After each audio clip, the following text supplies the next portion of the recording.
Man, that weather looks nasty.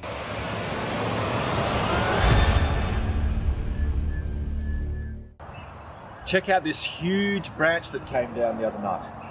We had some huge storms in Perth, and that's what made the branch come down. And you can see they secured off the area. They've put some tape around. And that made me think of a couple of metaphors that we could use here. Number one is, it's interesting they've secured the one place where, of course, no more branches are going to fall down. It seems a bit of a silly thing to do. The other thing is, well, the branch is now at rest, so they've secured information at rest. Which metaphor will we use? I'm not sure, but let's talk about securing your data. So let's talk about securing your data in the database. We saw outside we put all that security tape around the one area that actually will not need to be protected. It is where the branch fell, no more branches are going to fall in that area.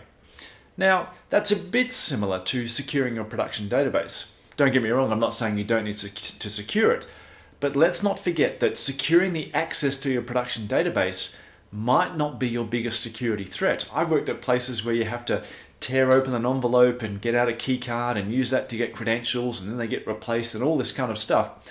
But sure, that protects my production access. But what happens then when I take that data and do things like copy it to test, copy it to dev, or even if I don't do that, what happens when I back it up? It might go to a disk farm, it might go to tape, it might go off-site. That's probably where your biggest security threat lies in terms of your risk to your data being accessed. Now, how do we protect ourselves against that? We need to encrypt the data. And the easy way to do that is using transparent data encryption. Now, if you think your data is safe just because it's in some sort of Oracle binary format, let's look at this example. I create a table called My Important Stuff, and let's say I'm storing my credit card in there. What happens now if I flush the buffers out to disk and just run a simple Unix strings command to show me all the ASCII data in that file?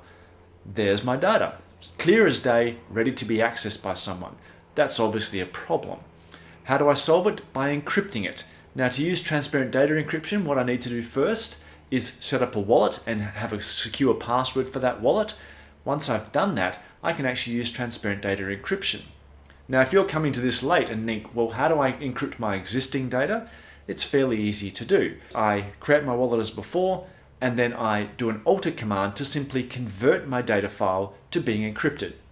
If you're on 12.2 or above, you can do that online, and what will happen is once we've created an encrypted version of your data file, we'll flick the dictionary definition over, and there's your data now encrypted.